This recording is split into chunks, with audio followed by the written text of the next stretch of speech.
God's scripture of today is from the Gospel of Luke, chapter 7, verse 11 through 16. 오늘 하나님께서 우리에게 주시는 말씀 신약성경 누가복음 7장 11절에서 16절까지의 말씀입니다. 우리 하나님의 말씀을 같이 받들어 읽도록 하겠습니다. 시작. 그 후에 예수께서 나인이란 성으로 가실새 제자와 많은 무리가 동행하더니 성문에 가까이 이르실 때 사람들이 한 죽은 자를 메고 나오니 이는 한 어머니의 독자요 그의 어머니는 과부라. 그 성에 많은 사람도 그와 함께 나오거늘 주께서 과부를 보시고 불쌍히 여기사 울지 말라 하시고 가까이 가서 그 관에 손을 대시니 맨 자들이 서는지라. 예수께서 이르시되 청년아 내가 네게 말하노니 일어나라 하시매 죽었던 자가 일어나 앉고 말도 하거늘 예수께서 그를 어머니에게 주시니 모든 사람이 두려워하며 하나님께 영광을 돌려 이르되 큰 선지자가 우리 가운데 일어나셨다 하고 또 하나님께서 자기 백성을 돌아보셨다 하더라. 하나님의 말씀입니다. 아멘. 이 시간 우리 잠깐 기도하겠습니다. 사람이 떡으로만 살지 않고 하나님의 입에서 나오는 모든 말씀으로 살아갑니다.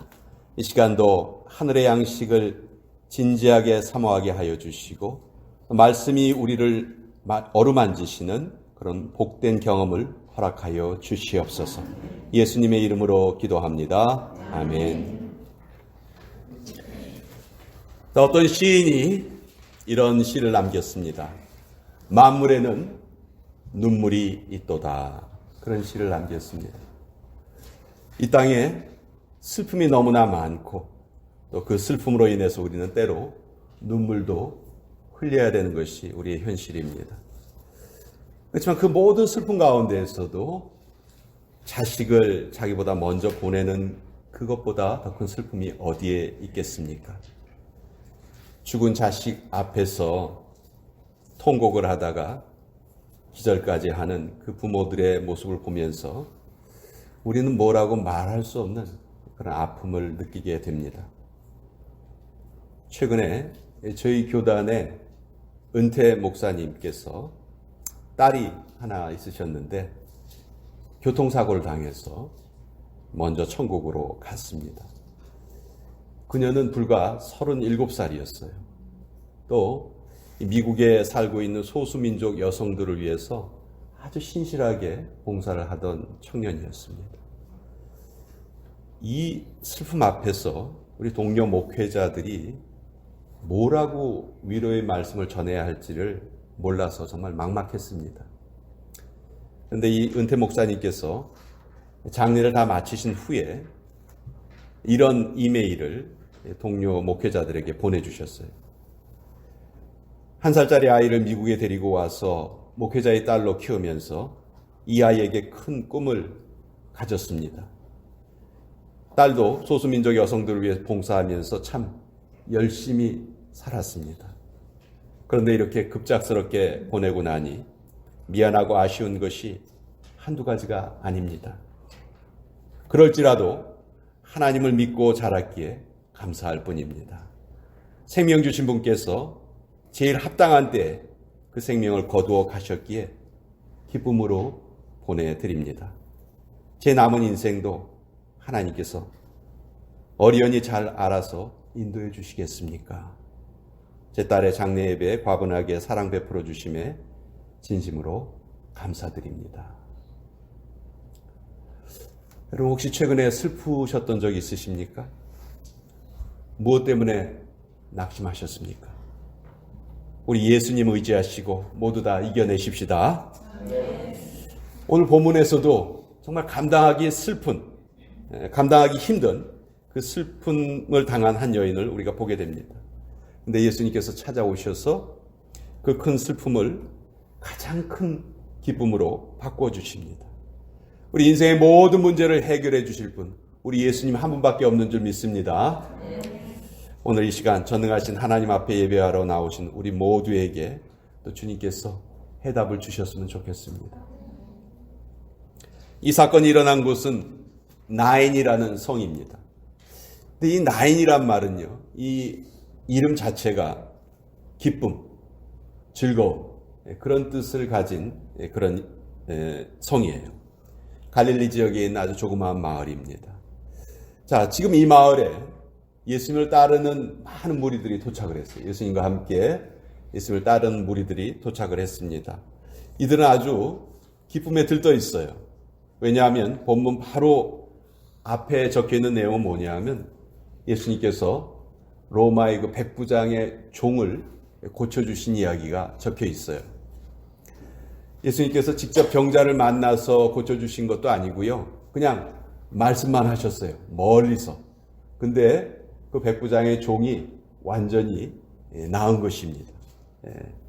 자, 이 기적을 경험했던 사람들이 지금 예수님을 따르고 있는 거예요. 그러니까 이 기쁨에 들떠 있는 이 무리들이 기쁨의 성이라고 불리는 이 나인성에 도착을 했어요. 근데 이들이 마주친 것은 기쁨의 행렬이 아닌 장례 행렬을 마주칩니다.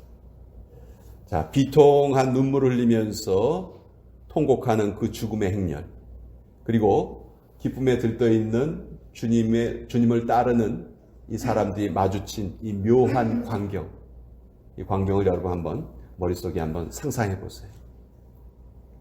성경은 이 부분을 이렇게 말하고 있습니다. 누가복음 7장 12절을 보면 사람들이 한 죽은 자를 메고 나오니 이는 한 어머니의 독자요 그의 어머니는 과부라. 그 성에 많은 사람도 그와 함께 나오거늘.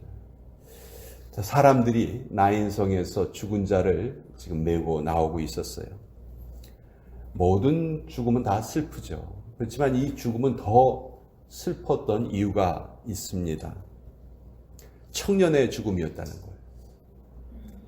게다가 이 청년은 그 어머니의 유일한 자식이었어요. 이 어머니는 또 과부예요. 이미 남편은 죽고 오직 하나 남은 이 아들에게 인생의 모든 소망을 두고 살아가고 있었어요. 근데 그 아들이 죽은 거예요. 여러분, 이런 상황 어떻게 우리가 위로할 수 있겠습니까? 자식이 부모에게 어떤 존재죠? 우리 말로 설명할 수 없죠. 미국에 에밀리 페넬이라는 미국 여인이 한 사람이 있었는데 딸을 낳은 후에 교통사고를 당해서 이 오른쪽 팔이 잘려졌어요.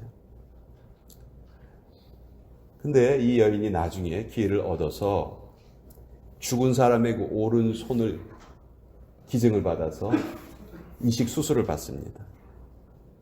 너무 위험한 수술이었어요. 그리고 이 수술에 성공을 해도 평생 아주 독한 약을 계속 먹어야 돼요. 이 몸에 부작용이 생기지 않도록 그 독한 약을 계속 먹어야 됩니다. 그래도 이 여인이 기꺼이 이 수술을 받습니다. 왜 그렇게 위험한 수술을 받습니까? 그렇게 주변 사람들이 물어봤더니 뭐라고 대답했는지 아세요? 내 딸을 내 양손으로 안고 싶어요. 그것이 이 여인이 그 위험한 수술을 받았던 이유입니다. 이것이 부모의 마음이에요. 그런데 하나밖에 없는 아들이 먼저 죽은 것입니다. 오늘 본문을 읽어보면 이 여인뿐만이 아니고 이 나인성에 살고 있는 많은 무리들이 함께 이 죽음을 슬퍼하고 있습니다. 너무 딱한 상황이었던 거죠. 남편도 죽고 아들도 죽고. 이것도 슬픈 일이지만 당시에는 또 하나의 큰 문제가 있었습니다. 현실적인 문제예요. 이제 이 여인은요, 생계를 유지할 방도가 없는 거예요. 당시 그 여성들에게는요, 재산을 상속받을 권리가 없었어요. 그러니까 남편이 죽었을 때 그 남편의 재산은 누구에게 상속이 됐냐면 자기 아들에게 상속이 됩니다. 그런데 이 아들이 죽었어요. 그러면 여러분 상식적으로는 이 아들의 재산은 누구에게 돌아가야 돼요? 이 어머니에게 돌아가야 되죠. 그렇죠? 상식이잖아요. 그런데 당시에는 그렇지 않았어요. 당시에는 엉뚱하게도 남편의 형제들에게 이 재산이 돌아가는 겁니다. 그 형제들이 나는 이 유산을 받지 않겠소라고 해야지만 이 여인이 살아갈 방도가 생기는 거예요. 그런데 온 마을 사람들이 지금 이 장례에 함께 다 참여하고 있는 걸로 봐서는 아마도 남편의 형제들이 양보를 하지 않은 것 같아요. 그러니까 정말 막막한 상황이에요. 예수님께서 본문을 보시면 이 죽은 아들보다도 누구를 더 불쌍하게 여기시냐 하면은 그 어머니를 더 불쌍하게 여기세요. 13절에 보면 주께서 과부를 보시고 불쌍히 여기사 울지 말라 하셨다. 주님이 이 여인의 상황을 다 아신 거죠. 여기 불쌍히 여기셨다 이렇게 표현되어 있는데 성경 원문을 보면 창자가 뒤틀리는 고통을 느끼셨다 그런 표현입니다. 주님이 너무너무 아프신 거예요. 이 세상 그 누구도 헤아릴 수 없는 이 여인의 아픔을 예수님께서 다 지금 헤아리고 계신 겁니다. 이 여인은 지금 반드시 도움이 필요한 상황이구나. 그래서 예수님 말씀하세요. 울지 말아라. 내가 문제를 해결해 주겠다. 그런 말씀이시죠.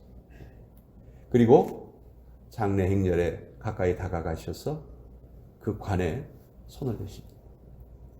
여러분 이거 아무렇지도 않은 것 같지만 당시 유대인들로서는 도저히 받아들일 수 없는 행동입니다. 왜냐하면 율법을 어긴 거거든요.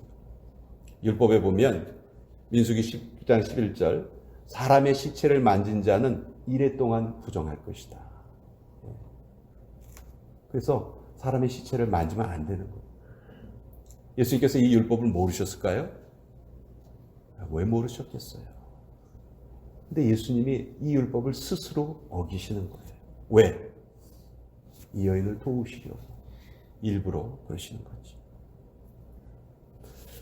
나병 환자를 고치실 때도요. 그를 만지셔서 고치시죠? 예수님께서 그러니까 말 한마디로만 만지지 않고 얼마든지 고치실 수 있으셨어요. 그런데도 일부러 만지세요.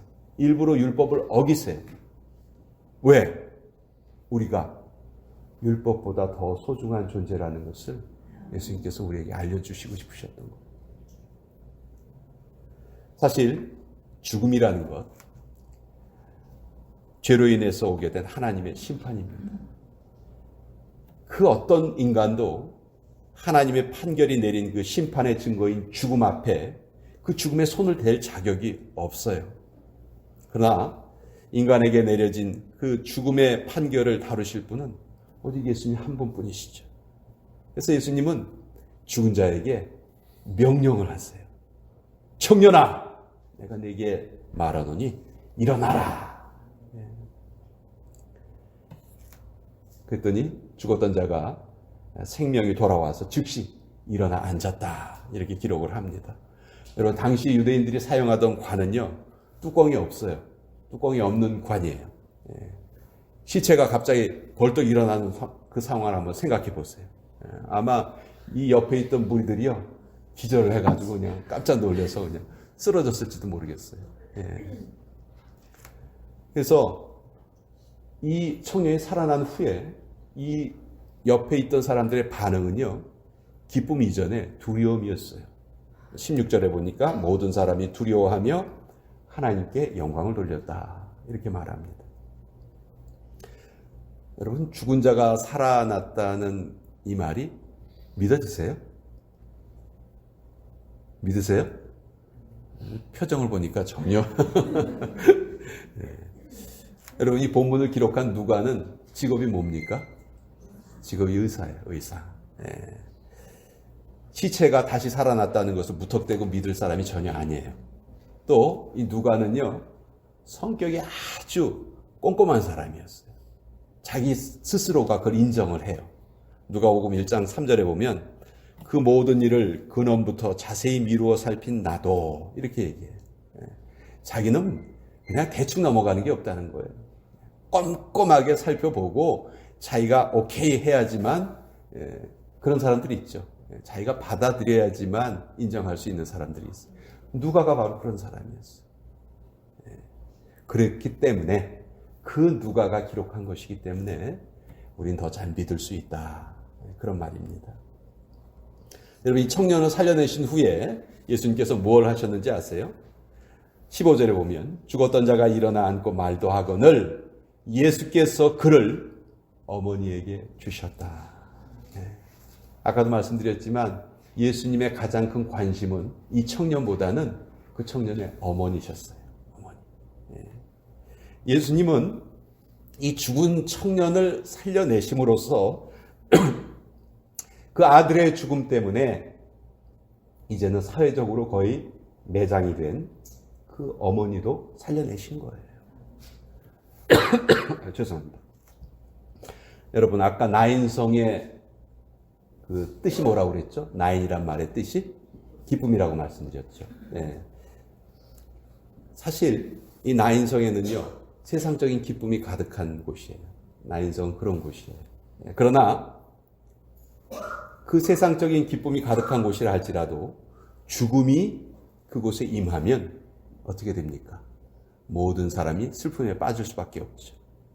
장래 행렬에 설 수밖에 없는 것이 나인성의 운명이에요.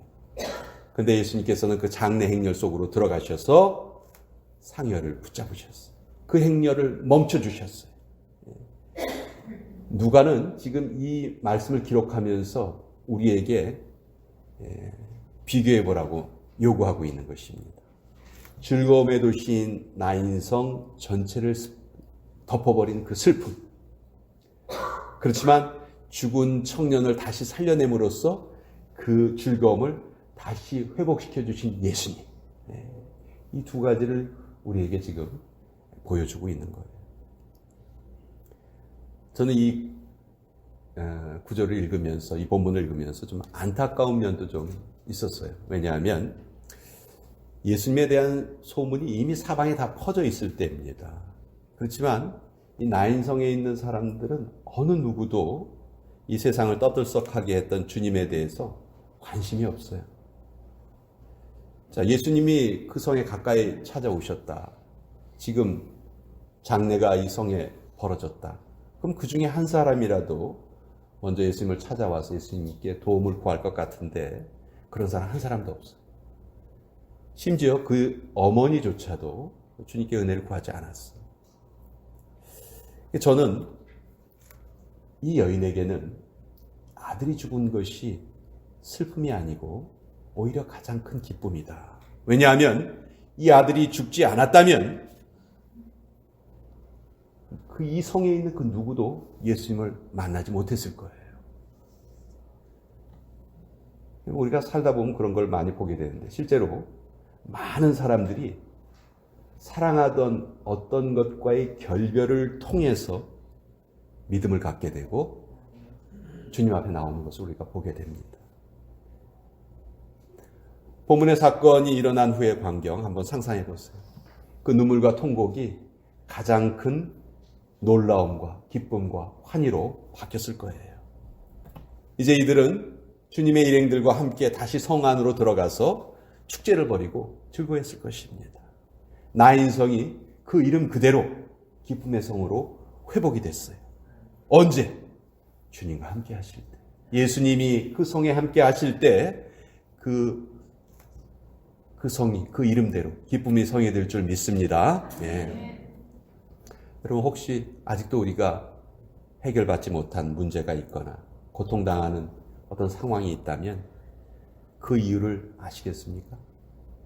그것은 우리를 이 세상으로부터 온전히 끌어내시려는 주님의 섭리가 그 안에 담겨 있다. 저는 그렇게 생각을 합니다. 예수님은 오늘도 우리를 초대하십니다. 수고하고 무거운 짐진 자들아 다 내게로 오라. 울고 있는 우리를 눈여겨보고 계세요. 우리의 눈물은 결코 헛되지 않습니다. 눈물을 쏟은 만큼 기쁨으로 우리에게 축복해 주십니다. 시편 126편 5절 여러분 너무너무 잘 아시는 구절이죠. 눈물을 흘리며 씨를 뿌리는 자는 기쁨으로 거두리로다. 오늘도 힘들어하고 있고 흔들리고 있는 나, 좌절과 낙심에 빠져 있는 나를 예수님은 오늘도 찾아오셔서 우리의 손을 붙들어 주십니다. 그래서 마침내 우리를 기쁨의 성 나인으로 이끌고 가시며 우리의 삶에 동행해 주실 줄을 확신합니다. 이 예수님을 우리 다시 한번 힘차게 새로운 마음으로 믿어 가십시다. 기도하겠습니다. 아버지 하나님, 기쁨의 성이라는 이름은 가지고 있었지만 예수님을 모시기 전에는 죽음이 있었고 슬픔이 있을 뿐이었습니다. 그런데 예수님께서 찾아가시자 이제 그 성이 진정 기쁨의 성으로 변하고 맙니다. 죽은 아들을 살려주셔서 결국 이 안타까운 여인을 구해주신 아버지 하나님, 그 크신 사랑에 다시 한번 감사드리며 이 은혜가 오늘 예배를 드리는 우리 모두에게 골고루 퍼져나가게 하여 주시옵소서. 예수님의 이름으로 기도합니다. 아멘.